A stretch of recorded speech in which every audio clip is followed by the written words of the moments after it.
Mas eu vou falar pra você assim, eu não consigo lembrar de quando eu não era pai, eu não consigo entender a minha vida antes do meu molequinho. E dando a dica que você pediu, né, de pai de primeira viagem, quem tá no chat aí sabe como é que é, cara. Vocês sabem, quem tem filhinha, quem tem filhinho, o molequinho, a menininha faz uma arte, você vai lá e fala com um tom mais, né, rígido, mais forte, e aí tem que ser, mano, porque senão você vira pai fraco, né, aí o moleque começa a tomar conta. Mas quando você dá aquela bronca mais firme, mais forte, você fica se sentindo um merda, cara. Caramba, como é que eu gritei assim? Como é que eu falei rígido assim com a minha criança? Mas faz parte do processo, mano. Então, assim, respondendo objetivamente sua pergunta, não vou te falar que vai ser fácil. Vai ficar, pelo menos aí, ó, os primeiros 3, 4 meses aí que a criança nascer, dormindo 3 horas por noite, 4 horas por noite, a não ser que você tenha uma boa rede de apoio aí, né? Sua mãe ajude, a mãe dela ajude e tal. Mas os primeiros meses, assim, é doído, então o neném vai acordar na madrugada. O que eu fazia aqui, cara, e talvez seja essa a minha ligação tão forte com Death Stranding, é que quando a minha esposa teve o meu bebê, eu revezava com ela. Então eu tive que unir o útil ao agradável. Porque durante o dia ela tinha que ficar amamentando, amamentando, e meu filho ele não ficou amamentando sempre, ele desmamou muito rápido, porque ele não se acostumou, então ele foi pra mamadeira. Então eu participei mais ainda, né, desse tempo. Então o que que eu fazia aqui? Durante o dia eu dava uma descansada, e durante a madrugada eu abria a live aqui por muitas vezes, colocava o neném no bercinho, tem vídeo que eu gravei com o bercinho do lado lá no Eu Joguei. E aí eu colocava aqui o neném do lado e ficava jogando. Então, enquanto ela ficava dormindo, eu ficava a madrugada inteira com o bebê, aí no outro dia ela acordava e a gente seguia essa rotina. Então foi um meio que eu entendi pra não ficar acordando de madrugada em madrugada, madrugada, sem dormir, porque aí eu precisava fazer minhas coisas também, senão não ia dar, né. A gente teve a rede de apoio aqui, mas não fixa, né, não ficava aqui o dia inteiro. Então, durante a tarde vinha aqui uma avó, outra avó e tal, ajudava. Mas, cara, então é o que eu tô te falando, não vai ser fácil, os primeiros meses é complicado. Eu lembro que eu tinha medo de dar banho, cara, porque o bebê é muito molinho, eles são muito, né? E eu tinha medo de pegar assim, escorregada. Nossa, passava 1 milhão de coisas na minha cabeça, cara. Na banheira escorregar e ele bater a cabeça. Eu tinha medo de pegar ele, escorregar da minha mão e cair no chão. Nossa, eu tinha um medo absurdo nos primeiros dias de dar banho. Mas aí você vai pegando firmeza, vai entendendo como pegar o nenê, né? Pra dar banho e tal. Ele vai crescendo, vai ficando mais robusto. Você vai entendendo melhor. Tinha medo também, Silvinho? Cara, é foda, é foda. É, Imagina a paciência a noite toda e ter que trocar. E caga, viu, fi? E caga. Bichinho caga, caga, caga, caga, caga, caga, caga, caga, caga, caga, caga, caga, caga. Mas é isso, a gente. A gente sofre nesse início, né? Porque, como tudo na vida, a maioria das vezes que você vai ser pai, a maioria das primeiras coisas, né, que você vai fazer na sua vida, se você nunca fez, você tem que aprender com o bonde andando. E ser pai é isso. Ninguém, cara, posso te garantir, você pode treinar com bebê, fazer curso, tem curso, né, de ser pai. Você vai ter filho, você vai passar um monte de perrengue. Não se treina, não tem como treinar pra para ter filho. Ah, mas é que eu já tenho meus sobrinhos. Ah, é que eu criei meus sobrinhos, então eu sei como. Não, você não sabe.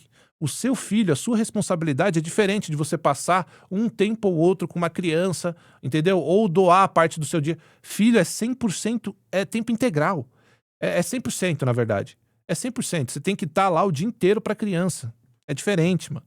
Diferente. É por isso que a galera, quando ouve esse negócio de pai de pet, dá umas abordoadas. Porque o cara, às vezes a pessoa é tão fixada nisso, né, de pai de pet, que ela acha que ela tem o direito de fazer essa comparação de pai de pet com pai de ser humano, de criança. É um absurdo. Mas de qualquer forma, então, cara, não vai ser fácil. De fato, tem as partes difíceis, mas tem as partes maravilhosas, que eu só falei parte ruim, né? Tem as partes maravilhosas, cara.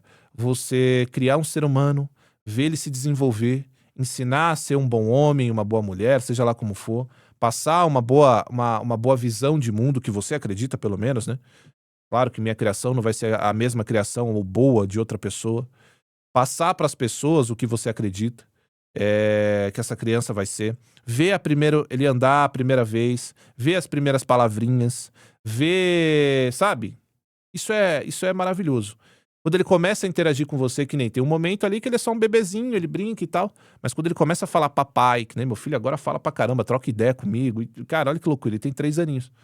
Então, quando ele começa a falar com você, né, trocar uma ideia, interagir, você começa a entender que aquele é um ser humaninho se formando, que você tá fazendo. Não tem nada melhor quando ele te dá um abraço, fala, papai, você é meu amiguinho. Papai, brinca comigo. Que eu comprei uma pistinha pra ele, toda hora que eu desço lá, ele fala, papai, vamos brincar, vamos brincar, vamos brincar. Eu desço lá, brinco com ele. Agora que eu vou pegar café, eu vou lá, brinco um pouquinho com ele, aí eu subo. Aí depois, quando eu termino a live, eu fico com ele lá até a hora dele dormir. E final de semana é deles, né? Da patroa e do bebê. Então, assim, mano, pra você que é pai de primeira viagem, assim, cara, primeiro, é a melhor coisa do mundo, tá? Mais uma vez, como tudo que é bom, tem os seus percalços. Você vai ter que aprender algumas coisas na marra, às vezes você vai querer fazer outra coisa, vai ter que ajudar a tua esposa, entendeu? Vai ter que trabalhar o dobro, não tem jeito, entendeu? Criança não é uma coisa barata. Você vai ver hoje aí, meu amigo, comprar um pacote de fralda, rapaz, e o leite que você tem que dar pra criança, se ela não tá mamando. Rapaz, uma lata de NAN, mais de 100 conto, fi, toda semana. Se seu filho for um boizinho, que nem o meu, caceta, o meu era, acho que eu comprava 2 latas já pra garantir. E não dava, o moleque, rapaz, uma latinha de NAN, minha nossa senhora. Eu tive um irmão especial, ele vivia no colo e exigia cuidados constantes. Ele faleceu quando eu tinha 19 anos, canal. Hoje eu tenho 30. Meu filho tem 2 anos e 6 meses aí, ó. E essa experiência com o meu irmão foi muito enriquecedora. Hoje meu filho é meu tesouro e dei o nome dele parecido com o do meu irmão. É indescritível o amor. Não, é indescritível, mano. É indescritível.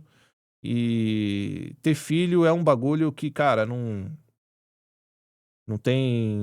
Não tem nada igual na vida de um ser humano vivo. Você saber que você fez parte de um processo que você veio pra Terra pra fazer. Você tem as escolhas, né? E eu tô falando isso como ser humano, né? Como animais que somos racionais, que é o fator de de reprodução, né? De se reproduzir. Então, quando você faz isso, você se sente muito completo e criar um ser humano tem suas dificuldades, mas também é maravilhoso, cara. É a melhor coisa que eu já fiz na minha vida, sem sombra de dúvidas. Como eu falei, eu não consigo lembrar de quando eu não era pai, assim. Nem me importa, sinceramente. Parece que eu comecei a viver agora. E pra mim, cara, isso aí não tem preço, mano. Pra quem tem filho sabe o que eu tô falando, isso não tem preço. É um bagulho absurdo, porque, cara, eu vou falar pra vocês, você ganha até uma nova. Você ganha uma nova meta de vida. Porque, eu não sei, né? Cada um chega em uma certa idade com determinados pensamentos. Então vamos lá, vou falar por mim. Ó, com 27 anos, eu já tinha comprado minha casa, já tinha meu carro, já tinha uma situação financeira boa. Graças a Deus, graças a Deus, graças a Deus. E aí, quando você chega, né, assim, você fica meio sem motivo pra fazer as coisas. E eu sou o cara que pensa, mano, que todos nós, seres humanos, principalmente o homem, não principalmente o homem, mas a mulher pode se encaixar. Tô falando principalmente o homem porque eu sou homem, é assim que eu penso. O homem, quando ele não tem, cara, um teto lá na frente, quando ele não tem uma sequência, um alvo lá na frente, ou seja, um objetivo, ele fica vazio por dentro, ele fica sem propósito. E o homem sem propósito, cara, é uma das piores coisas que você pode se tornar, imaginar, pensar. Então, quando vocês têm uma meta, tá, eu não quero muito, eu não quero ficar bilionário, eu quero estar bem de saúde primeiramente, eu quero ter uma graninha pra quando eu quiser fazer uma viagem pra qualquer lugar aí eu poder ir, né, dentro ou fora do país, levar, proporcionar minha esposa, minha namorada, seja lá o que for. E aí quando você chega nessa, você fala, putz, e agora? Cheguei lá, e agora? E aí você olha pro seu relacionamento, você já tá há um tempo com a sua esposa, você fala, tá faltando algo. Isso é natural, mano. Não tem como você fugir disso. Pode ser qualquer mulher, pode ser qualquer homem. Vai chegar um momento no relacionamento, é claro, deixando claro, né, gente? Tem, infelizmente ou felizmente, tem casal que não quer ter filho e tá tudo bem, tá bom? Quem não quer ter filho, homem ou mulher, e acha que a vida é boa solteiro, tá tudo bem. E cada um vai seguir a sua vida da maneira que acha que é legal. Agora, o casal, quando eles, sabe, quando tem isso daí, eles não têm essa de não quero ter filho, chega no momento que você olha pra tua parceira e você fala, tá faltando algo. Sabe, porque o relacionamento, ele tem várias fases, né? E aí você começa a enxergar aquela namorada novinha que você via na sua vida diferente. Você fala, pô, essa mulher aqui não é mais minha namorada, ela é minha mulher e eu quero agora fazer uma vida com ela, né? Eu quero passar por agora e fazer uma vida com ela. E aí sim você começa a sentir falta de algo dentro do relacionamento e dentro da sua vida. Então é meio que você unir o útil ao agradável. Você vai de fato dar aquele motivo a mais para sua vida, aquela engrenagem vai girar melhor para que você possa de fato ter de novo aquele objetivo para você sair daquele caramba, e agora eu tô perdido, né? Então você, pô, agora o teu objetivo é de pelo menos 18 anos, né? Que é o projeto filho, né? O seu filho ele vai ser o seu projeto de vida. Então você tem mais 18 anos agora de objetivo, entendeu? Como é que eu vou pagar a escola desse moleque? Como é que eu vou dar uma educação boa? Como é que eu não vou deixar ele se tornar um moleque cuzão? Como é que eu vou... E por aí você vai indo. E ao mesmo tempo você consegue colocar aquela cerejinha no bolo pro seu relacionamento, né? Pra deixar o negócio finalizado, encorpado. Então é isso, né, cara? Você precisa ter essa meta, você precisa ter esse objetivo. O homem, quando não tem nada, ele fica perdido, cara. Ele começa a fazer um monte de bobagem, entende? Então eu acho muito importante. E filho é isso, cara. Filho é vida, é objetivo, é você se descobrir, entende? É você se entender melhor como pai. As suas metas mudam, o seu modo de pensar muda. Muita coisa vai mudando. Então ser pai é mais ou menos por aí, cara. É a melhor coisa do mundo. Não é fácil, mas é a melhor coisa do mundo, tá? Espero que eu tenha respondido aí a tua pergunta. Me alonguei pra caramba, tá? Mas eu, pelo menos, penso assim. Ô Marques, valeu pelo Prime, meu querido. Croizão, quando minha esposa engravidou na minha primeira filha, foi onde eu percebi que precisava engrenar minha vida. Eu construí uma carreira e hoje sou pai de 2 meninas. E posso dar pra elas uma vida bem melhor do que eu tive. Entendo o que você fala. É exatamente isso, meu rei.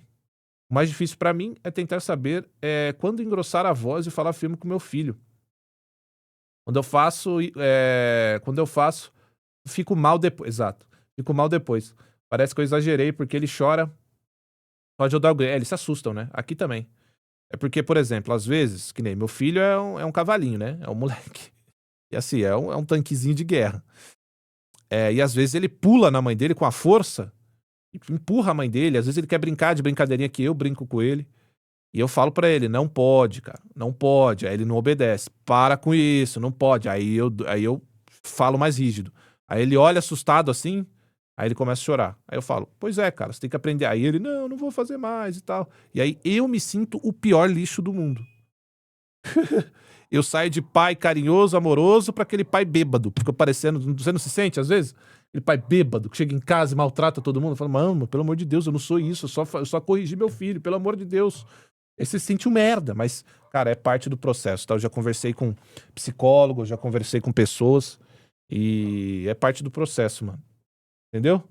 É, é parte do processo. Você tem que se acalmar, entender que aquilo que você tá sentindo não é real, né? É porque você expressou algo ali pro seu filho, então você sente o pior pai do mundo, cara. Você sente. Mas isso é fundamental pra criação, principalmente de moleque, né? Então, eu dei sorte, cara, porque assim, eu tenho um moleque. Então, com o moleque, a gente se resolve melhor, né? Se fosse menininha, eu tava ferrado, cara. Eu ia ser um pai babão, entendeu? Eu não ia ter autoridade nenhuma, porque eu não sei. E a minha esposa que é uma menininha agora. Mas é natural, faz parte da vida. Se a gente não tivesse tomado umas broncas, não teria aprendido a ser gente. É exatamente isso. É exatamente isso. É exatamente isso aí, cara.